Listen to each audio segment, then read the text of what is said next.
Kayeri, c'est mon deuxième nom, mon prénom burkinabé. Puis ça signifie en fait que la personne qui le porte aurait l'intelligence à ne pas s'arrêter à ce que les gens pensent d'elle pour tout faire ce qu'elle veut dans la vie. Je pense que c'est un nom qui m'habille bien en fait parce que je fais plusieurs choses que je vais vous laisser découvrir.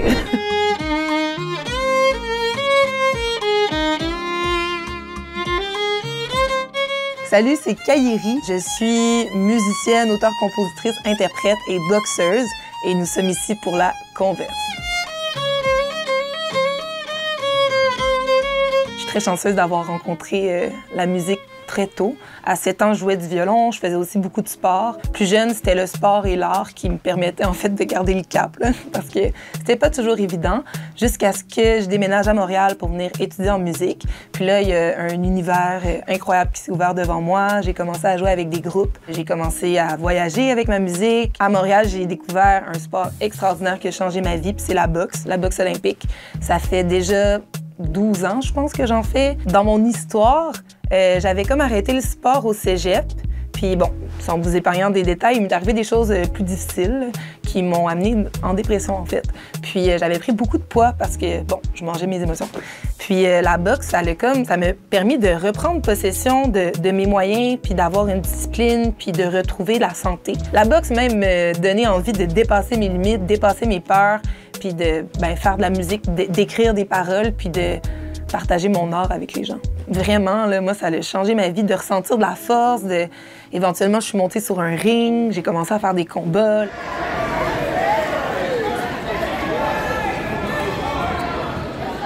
Récemment, j'ai sorti une chanson qui s'appelle « Avoir le dessus ». Puis l'inspiration, en fait, de cette chanson-là, c'est pendant la pandémie, des gens me demandent pourquoi tu as pris une pause, parce que j'étais un peu moins au niveau de la sortie de chansons et tout. J'ai participé, entre autres, pendant la pandémie à l'émission La fin des faibles. J'avais fait un a cappella qui parlait un peu d'un épisode de violence conjugale. Puis, en fait, c'est quelque chose qui m'est arrivé. J'ai vécu, vous pouvez imaginer ce que j'ai vécu.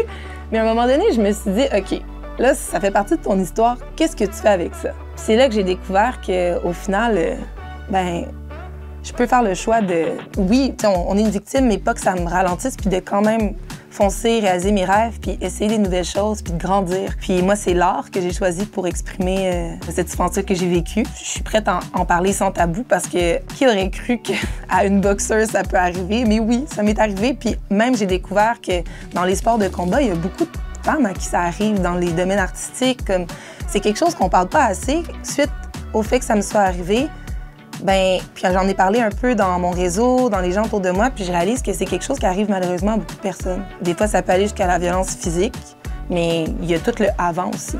Les voix négatives dans ma tête suite à cette expérience-là, j'ai décidé de ne plus les écouter, puis en fait de les transformer en positif, puis plutôt de me réaliser, de faire de la manifestation, d'écrire mes objectifs, puis de foncer. Je fais beaucoup de travail avec les jeunes, donc je fais beaucoup d'ateliers dans les écoles. Moi, avec eux, je fais des projets d'écriture, j'aime bien leur faire réfléchir, en fait, peut-être d'imaginer des rêves, imaginer des trucs qui se sont jamais vraiment permis de rêver, puis d'écrire là-dessus, puis d'ouvrir des fenêtres, des portes, parce que l'objectif de la vie, je pense, c'est de s'expandre, puis d'aller toujours dépasser tes limites, puis grandir, devenir une meilleure personne. J'ai aussi eu la chance de faire beaucoup d'ateliers en prison avec les femmes. Je trouve ça intéressant parce qu'avec mon passé, ce que j'ai vécu, les moments plus difficiles, c'est comme si ça me permet de connecter encore avec des gens qui viennent de différents milieux, de différentes difficultés qu'ils ont vécues, puis ça me donne beaucoup d'empathie puis de compréhension. Fait que ça, je trouve ça quand même chouette et intéressant.